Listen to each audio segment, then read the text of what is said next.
Assalomu alaykum hurmatli kuzatuvchilar. Bugun yana bitta ijobiy natija bilan sizlar bilan bo'lishmoqchimiz.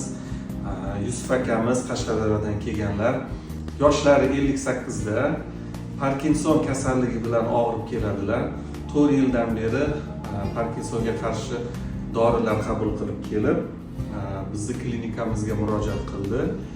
Hozirda biz klinikamizda Yusuf akaga oxirgi standartlar bo'yicha davo choralarini o'tkazdik.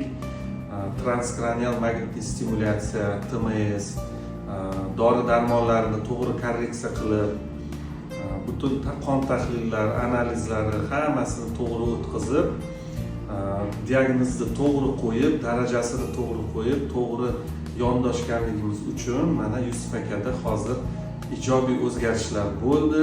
Klinikamizda juda ko'p Parkinsonga chalingan bemorlarga yordam berib kelmoqdamiz. Barchasida ijobiy natijalar kuzatilmoqda. Shu qatorda Yusuf aka ham mana 10 kunlik lecheniyani yakunlab, ajoyib natijalar bilan uyiga javob beryapmiz.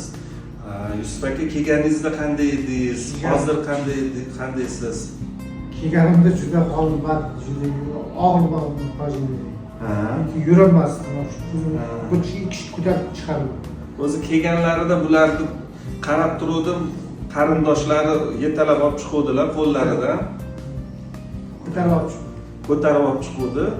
Hozir mustaqil o'zlari mana ko'chalari aylanib, bemalol yurib kelyaptilar. To'g'ri aylanib kelyapti. Qo'llarida titroqlar, harakatni tormoz bo'lib qolganligi, yuraman desa yura olmaslik. O'zim turolmayman. Obxodlarga kirganimizda o'rningizdan turing desa turolmasdan joyida o'tirib qoluvdi. Ya'ni Parkinson kasalligida shu bosh tormoz bilan gaz tizimini buzilishi kechada avvalgi videolarimda tushuntirib o'tganman uni. Xuddi shu holatlar hammasi Yusuf akada bor edi. Hozir men Yusuf aka qo'llarini harakatlantirib, bemalol tepalarga ham chiqadi. Yaxshi. O'zini hozir Parkinson kasali deb ayta olmaydi-da bu kishi hozir. Masalan, haqiqatan boshqa odamlardan, sog'lom odamlardan farqi yo'q. Shu paytgacha davolangansiz, qanaqa xayrlarga borgansiz, nimalar qilgansiz? Orqaga kelib qolmadim. Bu Parkinson uchun kurashdim. Biri unda edi, operatsiya edi, biri unda edi. Bormaga kelib qolmadim. Ko'rdim, hamma yerga ko'rinib chiqdi. Lekin davosini topolmadim. Shu yerga keldim. Xudoga shukr, sizga jo'nashdim uchun. O'zgarish mana ko'rib turibsizlar, hech qanday nimasi yo'q, yaxshi. Hozir endi bir yurib ham ko'rsatib beradi. Yurib hozir yurishlari aktiv, qo'l oyoqlarni ko'ryapsizmi mana?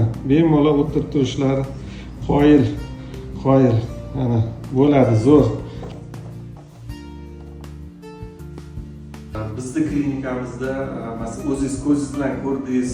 Boshqalarga nima tavsiya qilasiz? Haqiqatan bir xil ishonmaydi, aldanib qolamizmi yoki biz ham boshida aytganmiz Yusuf akaga, katta gapirmay, oldin davolab ko'raylik, xudo xolasa yaxshi niyat bilan boshlasak, yaxshi o'zgarishlar bo'ladi, hamma qator sizda ham deb aytdik.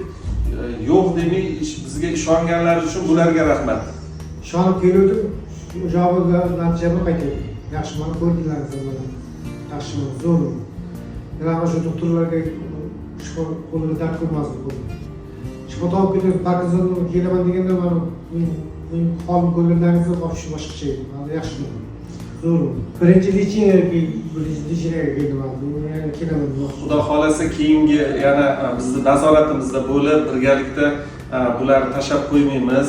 Keyingi etaplarda nima bo'ladi, qanaqa o'zgarishlar bo'ladi, shu haqda ham bular bilan maslahatlashib ish ko'ramiz doim. Kanalimizni kuzatib boring. Bundan da yaxshi natijalarni bo'lishib boramiz.